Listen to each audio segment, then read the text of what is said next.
보는 다양한 관점에 대한 관점의 접근으로 철학을 좀 보도록 할게요. 그래서 과학 철학으로 몇 가지, 여러 가지, 그러니까 과학이 발달을 어떻게 하느냐라고 이제 했던 관점으로 보면서 귀납주의, 뭐 반증주의, 과학혁명, 그 연구 프로그램 같은 그러한 다양한 과학 관점들에 대해서 좀 살펴볼게요. 자, 우리가 과학의 발달이라고 하는 거에서 그 첫 번째로 보는 관점이 이제 귀납주의예요. 자, 귀납주의를 보기 전에 한 가지 이 진술문을 여러분한테 보여드릴게요. 자, 이 진술문이 이거예요. 과학은 입증된 지식이다. 과학은 객관적인 지식이며 개인적인 편견이 게재되지 않는다. 과학의 이론은 엄격한 실험을 통하여 엄격한 실험을 통해 얻은 것이기 때문에 과학의 이론은 자연에 존재하는 원리이며 믿을 수 있는 지식이다. 자, 이 진술문이 이제 과학에 대한 하나의 관점이에요. 이 관점에 동의를 하나요? 아니면 동의하지 않나요?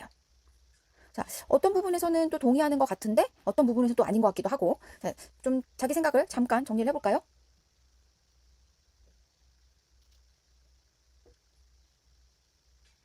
자, 이 진술문을 보면 우리가 이 과학 이론이라고 하는 거는 사실에 바탕을 두고 있고 사실로부터 귀납을 통해서 형성된 것이라는 관점과 일치하는 관점입니다.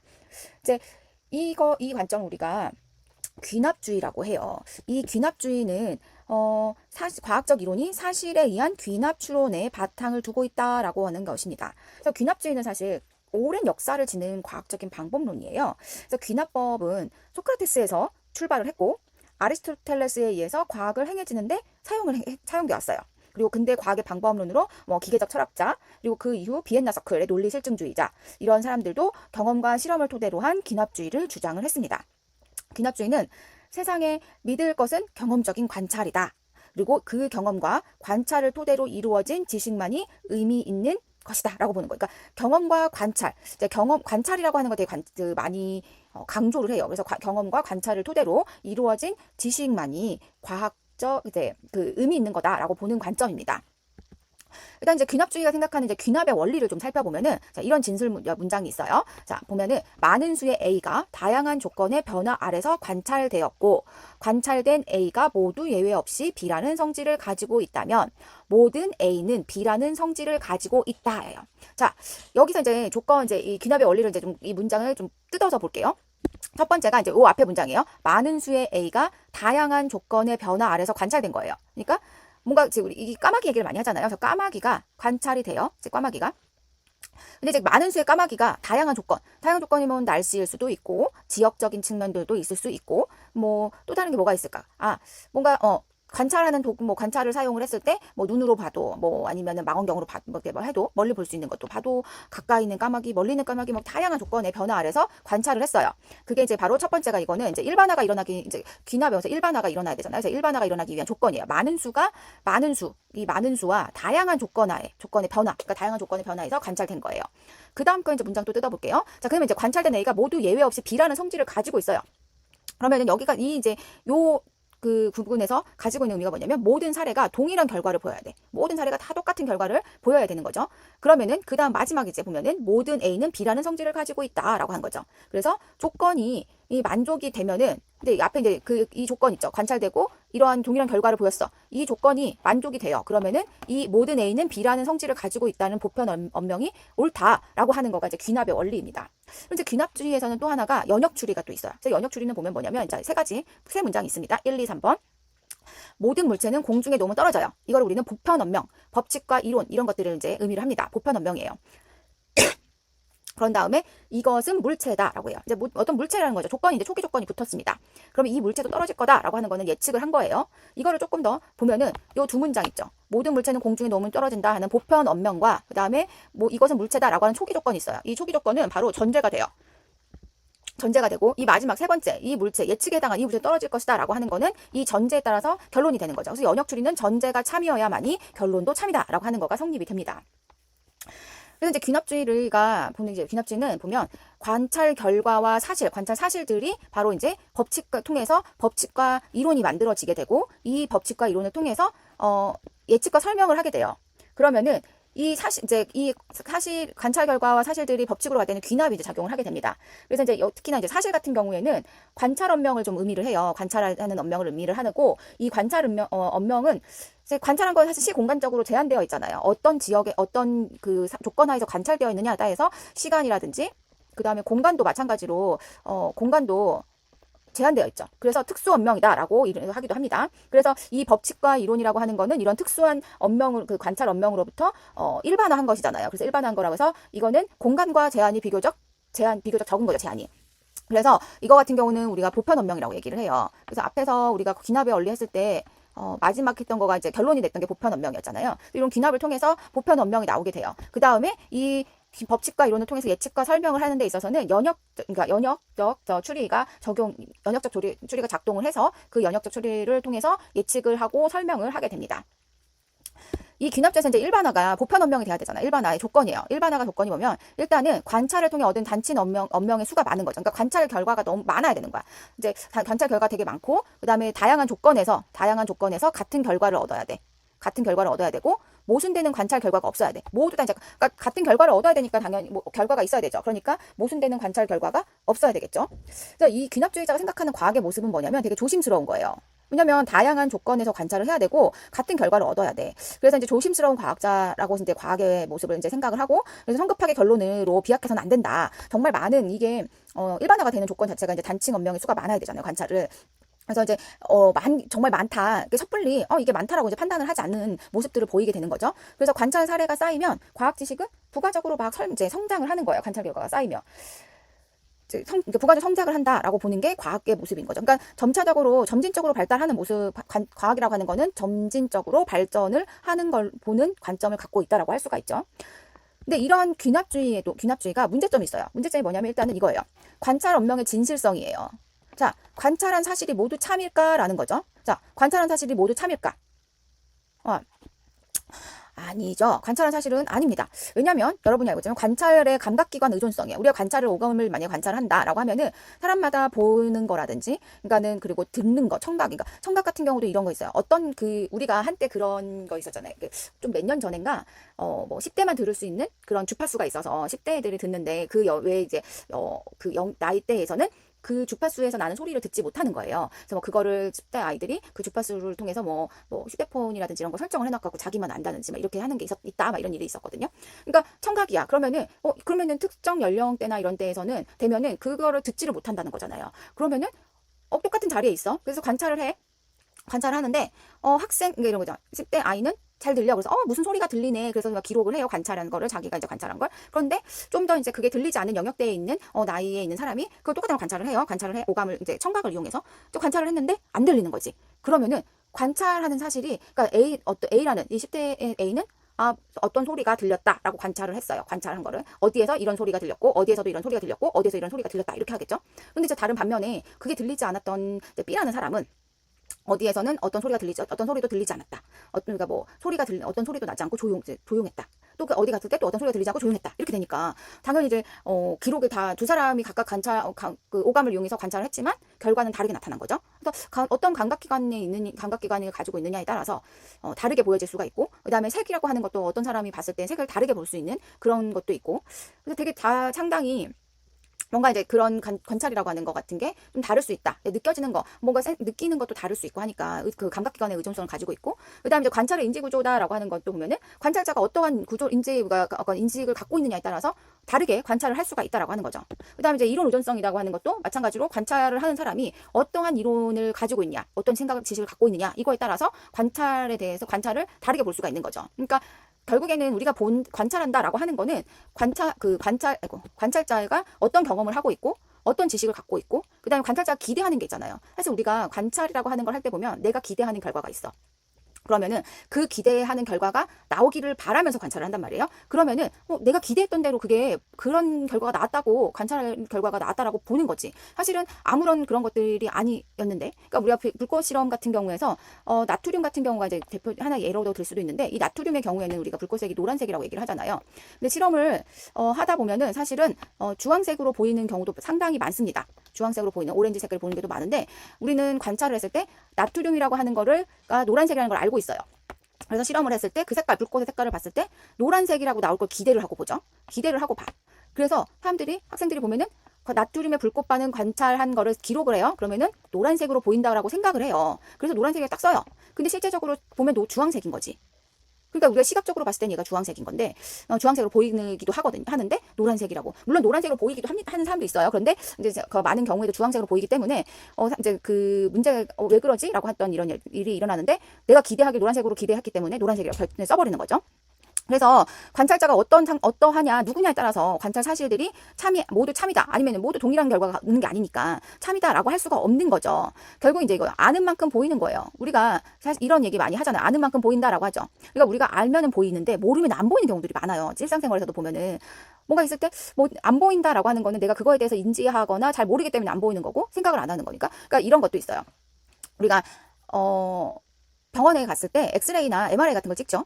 찍었어요. 그러면은 환자가 봤을 때하고 그다음에 의사가 봤을 때 그 MRI 전문을 분석한 사람이 봤을 때하고 되게 다르게 보일 거예요. 그러니까 보이는 게 다르죠. 그러니까 의사가 보는 거는 그게 딱딱 보이는 게 그 차이점이나 이런 게 보이지만 환자가 봤을 때는 물론 누구나 보이는 건 있어요. 골절이라든지 이런 건 누구나 봐도 뭐 보이는 게 있는데 미세한 것들. 그러니까 미세한 것들은 그런 거 그러니까 큼직큼직한 거는 환자도 알고 의사도 알아. 그런데 미세한 거나 이런 미세한 점에는 잘 모를 수도 있거든요. 그러니까 이제 그런 거로 관점에서 보면은 아는 만큼 보이는다라고 하는 것도 좀 이제 우리가 수긍을 하죠. 관찰이라고 하는 게 귀납주의라고 하는 게 되게 상당히 관찰을 기반으로 하는 거잖아요. 앞에서도 얘기했지만 관찰을 기반으로 이루어지는데 이 관찰이라고 하는 거가 문제가 생기는 거예요. 그러니까 결국엔 첫 번째가 문제가 점이 뭐냐면 관찰이라고 하는 게 과연 우리가 일반화되는 그 조건이 있는데 일반화가 되기 위한 조건 자체가 과연 참이냐라는 거죠. 참이 아닐 수 있다는 건 아니다라고 하면은 일반화한 그 보편 언명이 참이 아닐 수 있게 되는 거잖아요. 그러니까 이제 관찰 언명의 진실성에 대한 문제점이 제기가 됩니다. 자, 두 번째는 뭐냐면 귀납 추론의 내적 불완전성이에요. 그러니까 추론하는 것 자체에 문제가 있다라는 거죠. 자, 앞에서 했던 얘기를 다시 한번 볼게요. 귀납주의에서의 어떤 귀납의 원리가 보면은 많은 수의 A가 다양한 조건의 변화 아래서 관찰되었고 관찰된 A가 모두 예외 없이 B라는 성질을 가지고 있다면 모든 A는 B라는 성질을 가지고 있다. 이게 지금 귀납추론에서의 어떤 기본 원리란 말이에요. 근데 이제 보면 여기서 이제 어떤 거냐면 많은 수가 있어. 자, 많은 수가 들어갔어. 그런데 이제 보면 어떻게 되냐면 많은 수가 갑자기 모든으로 휙 바뀌어요. 자, 많은 수가 모든으로 확 바뀝니다. 많은 수하고 모든이라는 게 같을까요?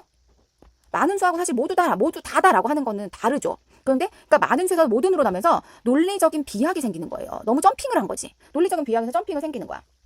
그래서 이 귀납주론 내적 불완전성에 대해서 우리가 문제점을 비판한 사람이 버틀란트 러셀이라는 사람이에요. 이 러셀이 칠면조의 비유를 들면서 문제가 있다라고 얘기를 한 거예요. 어떻게 많은 수가 모든으로 됐냐라고 하면서 얘기를 한 건데 이게 이제 칠면조 농장 얘기예요. 그래서 칠면조 농장에 칠면조가 주인한테 모이를 주니까 그걸 항상 받아서 먹었겠죠. 근데 이제 칠면조가 주인이 모이를 주는 시간을 알지 못했어요. 그러니까 알지 못하니까 맨날 이제 아무 때나 나가보는 거예요. 아침에 이제 아침인 거는 알겠는데 몇 시일지 잘 모르니까 새벽 5시부터 10시까지 10분 간격으로 마당에 나가본 거죠. 마당에 계속 나가본 거야. 근데 이제 어느 날 그날 나가본 날 우연히 아침 9시에 모이를 먹었어요. 아침 9시에. 자, 이 칠면조는 귀납주의자예요. 그래서 귀납주의자는 어떤 애가 조심스러운 과학자라고 했잖아요. 그러니까 귀납주의자가 과학을 바라볼 때 조심스러운 과학자였어. 그러니까는 비약이 있는 거에 대해서 이제 성급하게 결론으로 비약을 하면 안 된다예요. 그래서 이 귀납주의자가 9시에 내가 한번 모이를 먹는 경험을 했다라고 해서 주인이 아침 9시에 모이를 준다라고 결론으로 내리는 거는 아니다라고 생각을 한 거예요. 그래서 귀납주의자 칠면조는 섣불리 9시에는 먹이가 나온다는 결론으로 비약하지 않고 다양한 상황에서 관찰을 계속한 거예요. 그래서 봄, 여름, 가을, 겨울, 그 다음에 비가 오는 날, 맑은 날, 눈 오는 날, 그래도 이제 계속 관찰을 한 거야. 관찰했더니 아침 9시에 모이가 계속 나온 거야.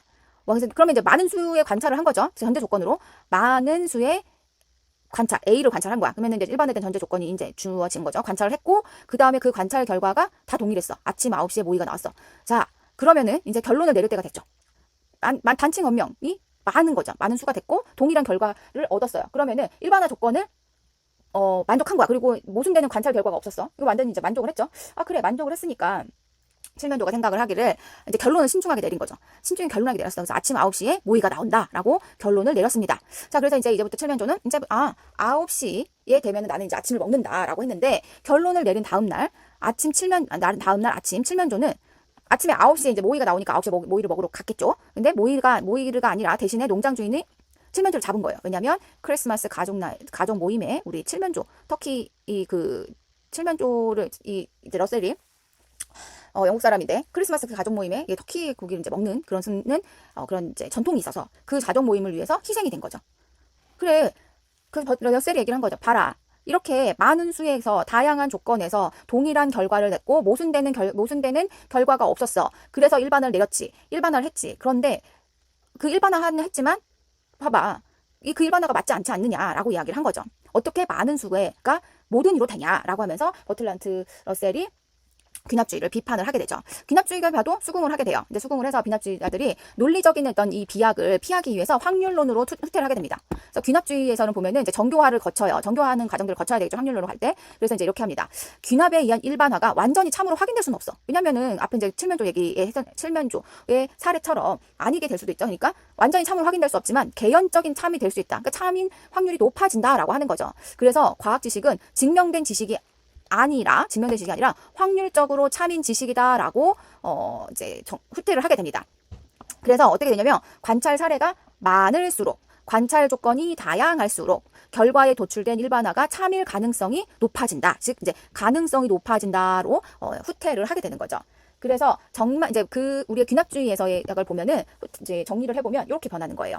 많은 수의 A가 다양한 조건의 원래는 다양한 조건의 변화 아래서 관찰되었고 관찰된 A가 모두 예외 없이 B라는 성질을 가지고 있다. 그래서 모든 A는 이제 많은 수에서 모든으로 갔잖아요. 여기서 처음에 가지고 있다라고 모든 A는 B라는 성질을 가지고 있다라고 갔었는데 이게 바뀌어요. 그래서 많은 수의 A가 다양한 조건의 변화 아래서 관찰되었고 관찰된 A가 모두 예외 없이 B라는 성질을 가지고 있다. 그래서 일반 전제적인 조건은 동일합니다. 그래서 뭐 많은 수가 관찰되어야 되고 다양한 조건에서 변화가 되어야 되고 모두 예외 없이 이제 B라는 성질을 가지고 있다라고 했으니까 이거는 이제 동일한 결과를 가지고 왔어요. 그런데 이제 일반화를 시킬 때 아마도라고 들어가는 거죠. 그래서 아마도 A는 B라는 성질을 가지고 있다라고 해서 한 발짝 모든이 아마도로 바뀌게 되는 거죠. 후퇴하게 되는 거예요. 그래서 귀납주의는 관찰 사실은 확실하게 참여해야 돼. 일단은 관찰한 사실은 맞아야 돼요. 관찰 사실은 참이고 이에 바탕을 한 귀납추론에 의해서 도출된 이론은 참이거나 최소한 개연적인 참이다라고 볼 수가 있습니다. 개연적인 참이다라고 합니다. 그래서 이제 한 발짝 후퇴를 하면서 비판을 받았던 거에 대해서 물러나게 되는 거죠.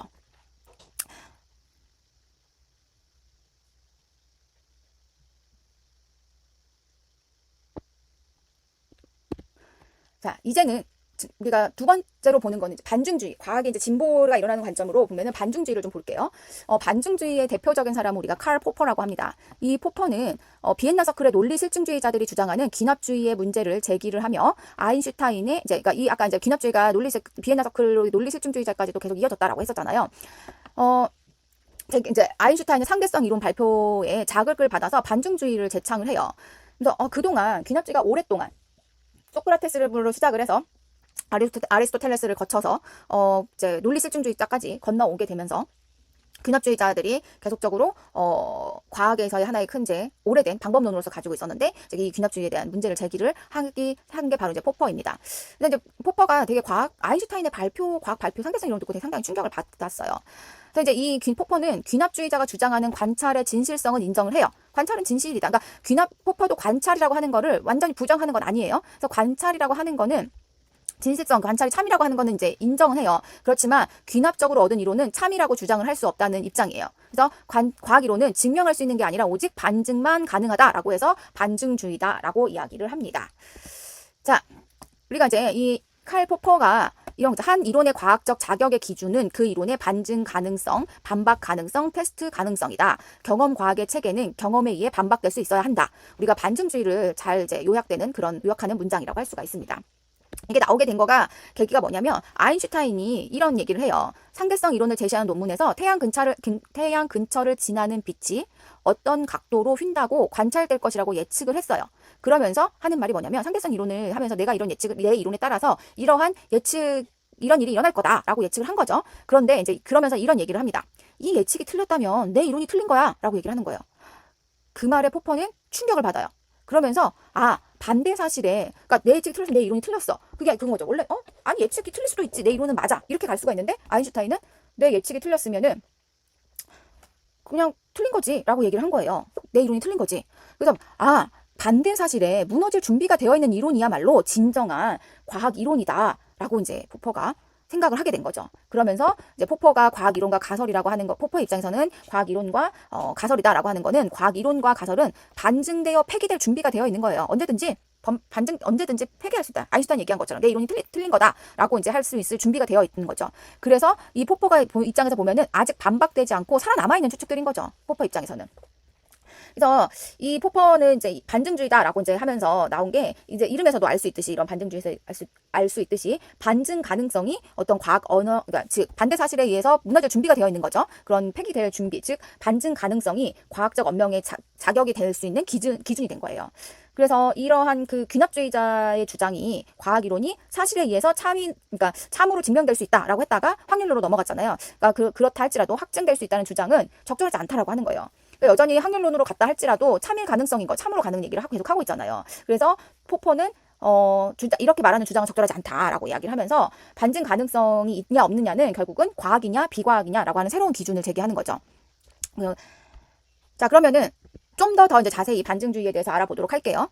반증주의의 본질, 그냥 기본은 뭐냐면 과학의 이론이 옳다는 것을 완벽하게 증명할 수는 없어요. 완벽하게 증명할 수는 없다. 그런데 이 과학의 이론이 옳지 않다는 것은 완벽하게 증명할 수 있다라고 하는 주장입니다. 그리고 과학의 발달은 반증에 의해서 이루어지는 거죠. 그리고 이때 반증을 위한 사례는 단 한 개의 사례면 충분한 거죠. 하나만 예외가 나오면 그 과학계에서 있는 이론은 폐기된다라고 생각하는 게 반증주의예요. 그러니까 반하는 사례가 하나만 나온다. 그러니까 예외적인 사실이 하나만 나왔다라고 하면은 폐기가 돼버리는 거죠. 그러면 이제 귀납주의에서는 그게 아니잖아요. 모든 결과가 동일한 결과가 나와야 되고 모순되는 결과가 없어야 되잖아. 근데 이제 그런 일들은 과학에서 있는 그런 거는 과학이 아니다라고 보는 거죠.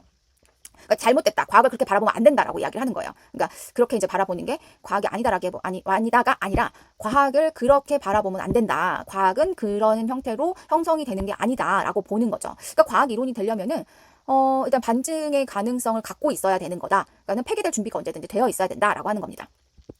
그래서 이제 반증 가능성과 과학적 이론에 대해서 좀 살펴보면 포퍼 입장에서의 과학적 이론이 되려면 반증 가능해야 되는 거죠. 이 반증 가능이라고 하는 거가 과학적 이론이 되기 위한 필요 조건이에요. 반드시 반증 가능해야 과학적 이론이 되는 겁니다. 그러면 과학이 되는 거죠.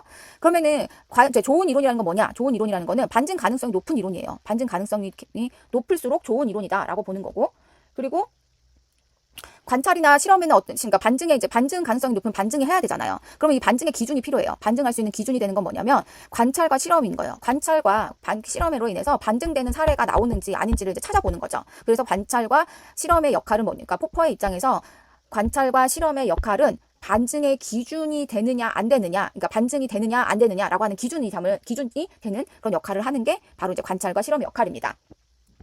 자, 우리가 반증한다 이런 의미를 좀 보기 위해서 문제 하나를 낼게요. 자, 문제는 다음과 그림 같이 하나에는 A, 그러니까 알파벳, 그러니까 한 면에는 숫자가 적혀 있고 사실 요 뒷면에는 알파벳이 쓰여져 있는 거예요. 그러니까 예를 들면 A의 뒷면에는 숫자가 쓰여져 있고 D라는 카드에서는 뒷면에도 숫자가 적혀 있고 E라는 카드 뒤에는 알파벳이 적혀 있고 그다음에 7이라는 카드 뒤에도 알파벳이 적혀 있어요. 어떤 알파벳이 적혀 있는지 모르지만. 그런데 자, 요 문장이 있어요. 짝수가 있는 카드 뒷면에는 모음이 있다. 짝수가 있는 카드 뒤에는 모음이 있다라고 하는 이론이 있어요. 이걸 하나 이론이라고 볼게요. 요 이론이 있는데 자, 이거의 진위를 판별하기 위해서 가장 효과적으로 뒤집어 보는 방법이 뭐냐요? 가장 효과적인 거야? 그러면은 무슨 얘기야? 한 번만 뒤집어 보면 되는 걸 찾아야 되는 거죠. 한 번만 뒤집어 봄으로 인해서 얘를 참이냐 아니냐가 하는 거를 찾을 수 있는 거를 선택을 해보세요. 자, 잠깐 시간을 줄게요. 생각을 해보고 짝수가 있는 카드 뒷면에 모음이 있다. 이죠.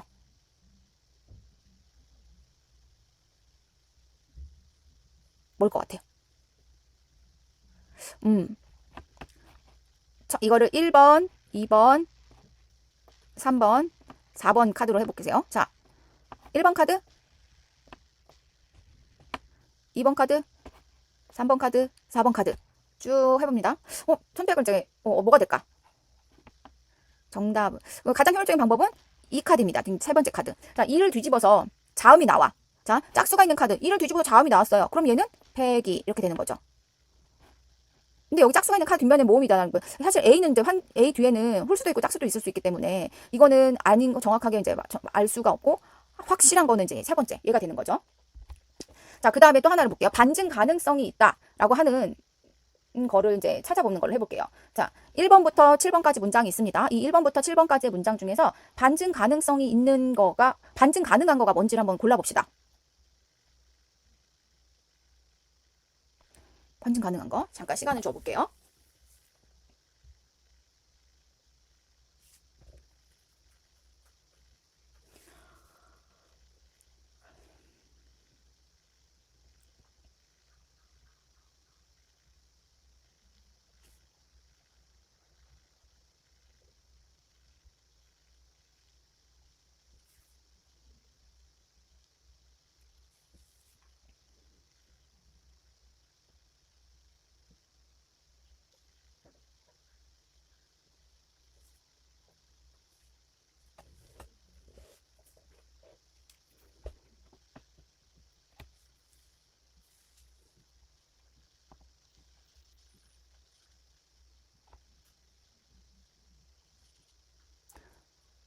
자, 한 문장씩 하나 볼까요? 몇 번을 골랐어요? 1번, 2번, 3번, 4번, 5번, 6번, 7번.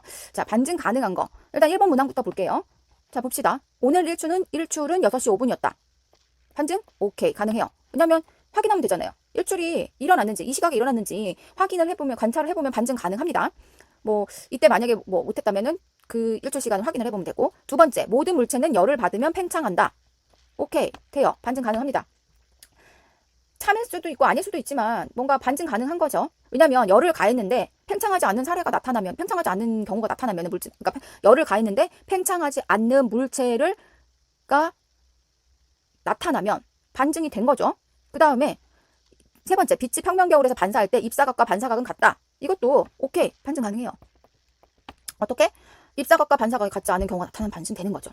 4번, 좋은, 검은 물체가 흰 물체보다 무겁다. 뭐 좋은 그런 문장은 아니, 그 언명은 아니지만 그냥 이거요. 그냥 검은 물체가 흰 물체보다 가벼운 거 있으면 반증되는 거잖아요. 반증 가능한 진술이야.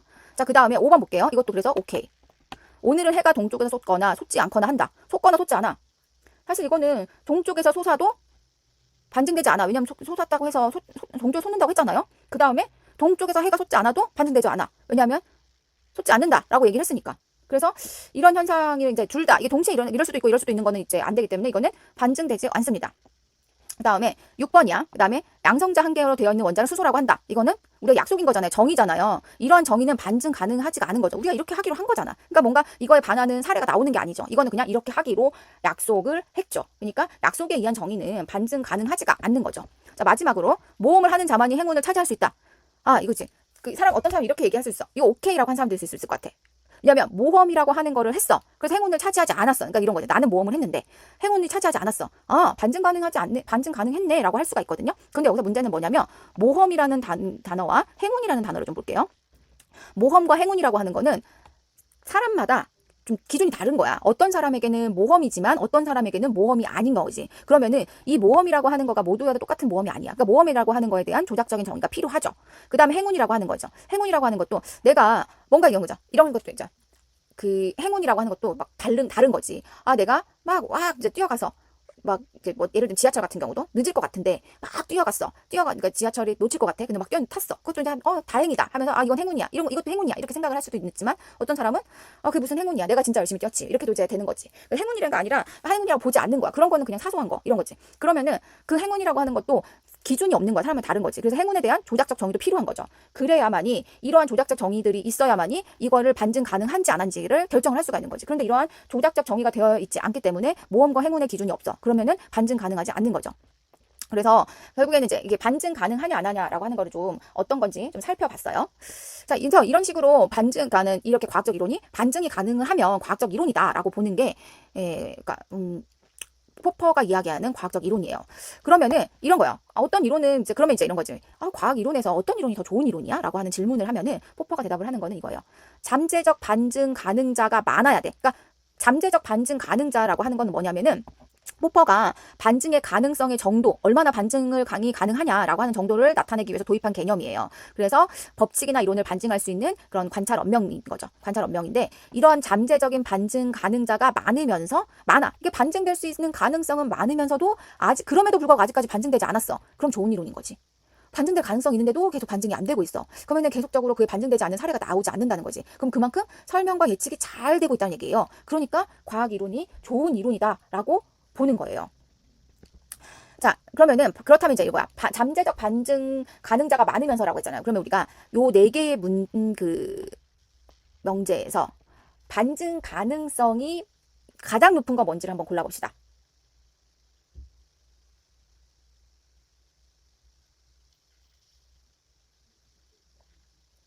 자, 반증 가능성이 가장 높은 거 한번 생각을 해보고 시간을 줄게요.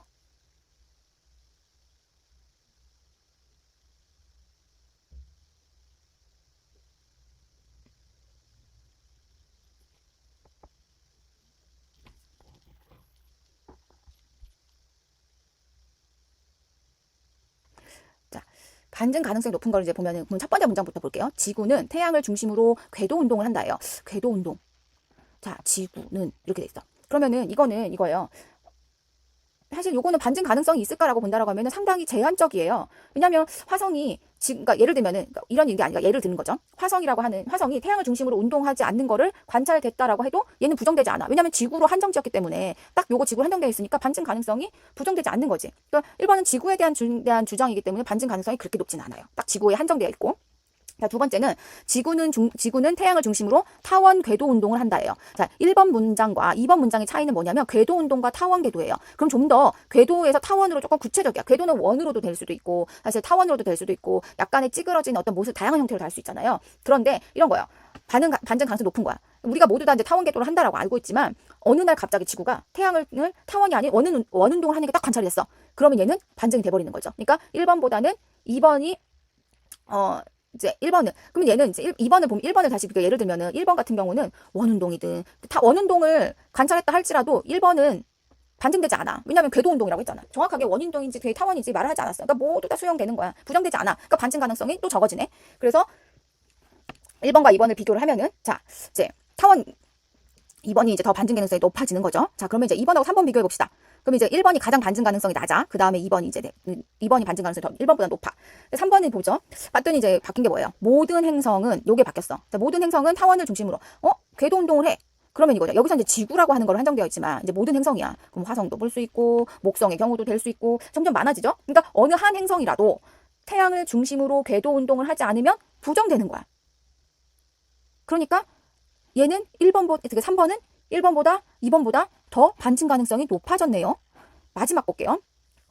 모든 행성은 태양을 중심으로 타원 궤도. 자, 모든 행성이 됐고 타원 궤도야. 그러면은 이거는 반증 가능성이 더 높아진 거죠. 어느 행성이 하나라도. 그러니까 3번에 같은 경우에는 궤도 운동을 한 거야. 어느 행성이라도 원 운동을 하든 타원 운동을 하든 뭐 이걸 해도 사실은 반증되지 않는 거지. 궤도 운동을 하지 않은 경우에만 부정이 되는데 이 모든 행성의 4번의 문항 같은 경우에는 원 운동을 해버리면은 무너져 버리는 거지.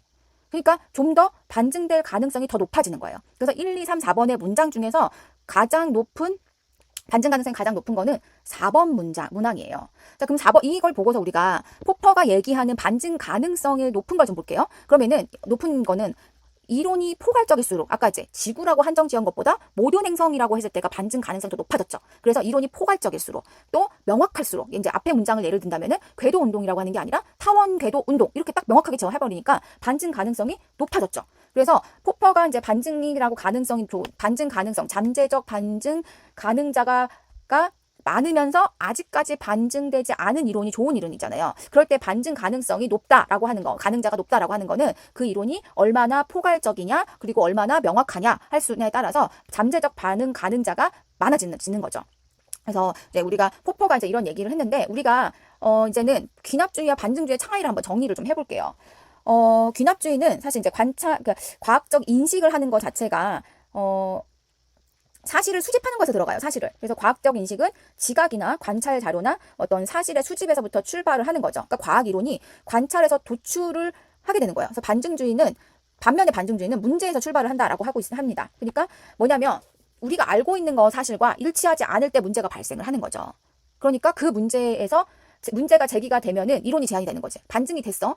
그러면은 그 반증된 거가 문제가 생긴 거잖아요. 그러면은 새로운 이론이 나와야 되겠죠. 그러니까 이론이 제한이 되는 거예요. 그래서 문제 해결을 위해서 가설이 제시가 됐다라고 하면은 가설로 제시된 가설은 관찰과 실험에 의해서 엄격히 테스트를 받아야 돼. 왜냐면 이제 반증의 기준이 되고 하는 거니까 엄격한 테스트를 받아야 되는 거죠. 그 다음에 이런 거 귀납주의 같은 경우에는 이제 이게 귀납주의는 사실은 인지구조 바깥에 이제 관찰인 거잖아요. 그러니까 그 관찰이라고 하는 거가 인지에 영향을 받는 걸 보지 않는 거야. 그러니까 예를 들면은 귀납주의는 시력이 약한 박쥐가 밤에 잘 날아다니는 것을 반복해서 이제 막 관찰을 해. 저렇게 어두운데 박쥐는 시력이 약한데 잘 날아다니네 하는 사실들을 계속 관찰을 합니다. 그러면 귀납주의자는 결국 이렇게 되겠죠. 아, 박쥐는 시력이 약하지만 밤에 잘 날아다닌다라고 결론을 내리는 거죠. 근데 이제 이런 거야. 시력이 약한 박쥐가 밤에 어떻게 잘 날아다닐 수 있을까라고 하는 문제는 과학자들이 탐구를 하게 문제인 거죠. 그런데 이 문제 또한 사실 과학적 사실에 대한 그 관찰의 근거를 한 거예요. 그런데 여기서 생각하는 거는 문제를 발견해서 과학적 관찰을 했지만 기존 이론과 이제 사실로부터 문제를 발견하는 거는 기존의 이론과 그 사실을 관련 지을 수 있는 어떤 관찰된 사실에 관련돼 있는 연구자가 어떤 지식을 갖고 있어야 되는 거잖아. 우리가 이제 기본적인 지식은 뭐냐면 그러니까 밤에 잘 다니려면은 시력이 좋아야 된다라고 하는 거죠. 그래서 이 반증주의는 그래서 문제는 인지구조 내에서 된 거죠. 우리는 시력이 약하면 잘 못 날아다녀야 되는데 왜 쟤는 저렇게 잘 날아다니지? 이렇게 되는 거예요. 그러니까 인지구조 내에서 시작이 되는 거죠. 근데 반면에 귀납주의는 사실은 인지구조 밖에서 이제 시작이 되는 거죠. 이 사실에서 출발하는데 그 사실은 인지구조 밖에 있는 거고, 문제에서 출발하는데 그 문제는 인지구조 안에 있는 거예요. 귀납주의의 관점에서 봤을 때, 과학의 발달 과정은 이론에 부합되는 사례를 많이 찾아. 그러면 이론이 참일 개연성이 높죠. 그런데 과학의 발달 과정을 반증주의 입장에서 보면은 이론에 반하는, 그러니까 이제 이론 결과를 우리가 말했던 그런 나와야 하는 결과가 있는데 그 이론에 반대되는 사례를 찾아. 그러면은 반증 가능성이 높은 이론을 찾았다라고 보는 거라고 볼 수가 있어요. 그래서 이제 귀납주의와 반증주의가 이제 약간 이런 차이가 있는데, 우리가 귀납주의와 마찬가지도 반증주의에 대한 난점이 있어요. 그러니까 뭐 어떤 거냐면은 반증이라고, 그러니까 똑같아. 사실 이제 관찰의 이론 의존성이 첫 번째로 다시 한번 제기가 됩니다. 왜냐하면 문제 인식의 바탕은 관찰이야. 그러니까 우리가 문제 인식이 인지구조 안에서 일어난다라고 하는데, 그 인지구조 안에서 일어나게 하려면 관찰이 해야 되잖아요. 그런데 그 관찰이라고 하는 거가, 그러니까 그 관찰이고, 반증은 결국은 또 관찰에 의해서 가능한 거야. 관찰이라고 하는 거가 기준이 된다고 하죠. 반증의 기준. 그러니까 반증이라고 하는 거는 참된 관찰 언명을 근거로 보편 언명, 즉 이론이라고 하는 게 거짓인 것을 밝혀야 되잖아요. 그런데 이론과 관찰 중에서는 관찰이 오류일 수도 있어요. 그런 우리가 그러면은 도구를 사용하면 오류가 좀 줄어들지 않아요? 라고 할 수 있잖아요. 그런데 도구를 뭘 선택해서 관찰을 했느냐에 따라서도 관찰 결과가 오류가 될 수가 있죠. 그러니까 그건 그렇지 않다라고 하는 거죠. 자, 그래서 약간의 이제 그러면은 또 이런 거죠. 그리고 또 한 가지는 뭐냐면, 그러니까 이제 결국에는 관찰이라고 하는 거가 이렇게 객관적이지 않다. 절대적 이 관찰이라는 게 항상 이게 참인 언명이 아니다라고 하는 문제 때문에 반증주의도 관찰을 되게 중요하게 생각을 하니까 귀납주의처럼 동일한 비판을 받게 된 거죠. 그 다음에는 또 보는 게 실제 과학사와의 불일치예요. 어떤 불일치냐면, 이제 역사적인 흐름을 봤을 때 이제 폭포 입장에서는 뭐냐면 단 1회로 충분해, 반증은. 근데 그래서 1회로 하니까 당연히 그러면 어떻게 되겠어? 버려줘야 되잖아. 버려져야 되는데 그걸 버리지 않고 고수를 하는 거죠. 가장 대표적인 예가 바로 이제 천동설과 지동설이라고 볼 수 있는데, 천동설에 의하면, 천동설이면 내행성이, 이제 금성과 수성이 내행성이 되죠. 그러니까 금성과 수성이 항상 태양과 어떤 거리에서만 관측된다는 사실이 이해가 안 되는 거야. 천동설에 의하면은. 그러니까 즉 금성이나 수성이 태양의 반대편에 있는 경우도 있어야 한데, 실제로는 항상 비슷한 방향에서만 관측이 되는 거죠. 그러니까 천동설에 대한 반증 사례야. 천동설의 반증 사례이지만, 이게 이제 항상 그 비슷한 방향에서만 관측되는 거가 사례지만, 천동설을 포기하지 않고 변명을 계속하죠. 그러면서 계속 천동설을 믿었단 말이에요. 그러니까 포퍼가 얘기하는 반증주의처럼 얘기를 하면은 분명히 바로 그렇게 문제인식을 했어. 문제인식이 되고 문제가 천동설로서 이게 설명이 안 되는 사례가 나온 거잖아요. 항상 같은 방향만 보이니까. 그러니까 당연히 그렇게 되면은 천동설을 폐기를 하고 새로운 이론이 제기가 되고, 그 제기가 된 이론이 지동설이다. 그럼 그 지동설을 받아들여야 되잖아요. 그런데 그렇지 않았단 말이에요. 오랜 기간 동안에 천동설을 계속적으로 사람들이 변명을 계속 한 거죠. 프톨레마이오스가 계속 뭔가 이제 천동설을 보완을 계속 해 나가면서 천동설을 유지를 했단 말이에요. 그러니까 그렇지 않다. 반증주의가 네가 이제 포퍼 당신이 이야기하는 거 문제가 있지 않느냐라고 하는 거. 그 다음에 또 하나는 거는 뭐냐면, 실제 시험 상황이 복잡하다라고 하는 거예요. 그러니까 반증 자체가 그렇게 단정적으로 이론을 부정하는 역할을 하는 게 아니다. 그러니까 이런 거죠. 과학이라고 하는 거는 사실 단일 명제가 아니라 복합 명제로 구성되어 있어요. 그래서 뭐 시험 대상에 관한 그러한 시험 대상이 되는 이론뿐만 아니라 그 이론이 사실은 다른 이론과도 관련이 있는 거죠. 그래서 단일 명제로 이론을 반증하는 기는 어려운 거예요. 그래서 이론은 그냥 다 하나의 실험, 즉 결정적인 실험 하나로 이렇게 반증될 수가 없다라고 하는 거죠. 왜냐하면 그러니까 실험 결과가 이론을 반증할 수 있다 하더라도 잘못된 원인이 이론 때문일 수도 있지만 복합적인 어떤 실험 상황 때문이기도 하는 거죠. 예를 들면 이런 거죠. 뉴턴의 이론은 뉴턴의 이론은 우리가 아직도 얘기를 하고 있잖아요. 그러면은 천왕선의 궤도와 불일치한 어떤 관찰 언명이 발견이 됐어요. 그런데 반증이 되었냐? 아니에요. 오히려 뉴턴의 이론과 불일치한 원인은 당시에, 그러니까 뉴턴 이론과 왜 불일치했냐라고 한다면 당시에 발견되지 않는 해왕성, 그 해왕성을 초기 조건에 포함시키지 않았던 거죠. 그렇기 때문에 이게 불일치했던 거지 뉴턴의 이론에 문제가 있었던 건 아닌 거죠. 그리고 뉴턴이나 이제 헨리나 이런 사람이 이제 세상을 떠나고 학자들이 이제 때가 다 나타났을 때 이제 막 흥분을 한 거죠.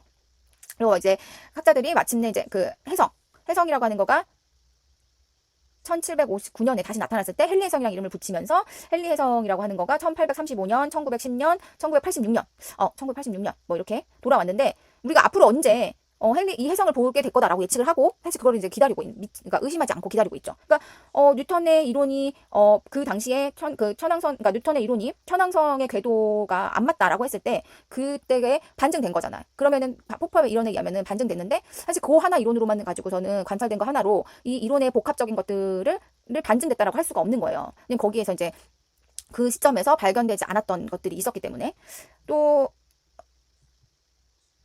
그러니까 이 천왕성이라고 하는 거는 결국에는 이제 좀 더 자세히 좀 살펴보면은 그런 거, 그러니까 천왕성이 발견된 거 같은 경우에는 요런 이런 천왕선의 궤도나 이런 예측에서 있어의 문제가 있었을 때 사람들이 뉴턴의 좀 더 그러니까 뉴턴의 역학이 잘못됐냐 아니면은 그러니까 아니면은 아직 발견되지 않은 행성이 천왕성 바깥에 더 있느냐 이런 거 그런 좀 정리를 좀 다시 좀 부연 설명으로 정리를 좀 해볼게요. 뉴턴의 역학에서 천왕성이 이제 발견이 된 거야. 그러니까 천왕성이 이제 발견이 되는데 뉴턴의 역학에 따라 쓴 거하고 잠시 봤을 때 천왕성이 궤도가 뉴턴 역학에 어긋난 거지.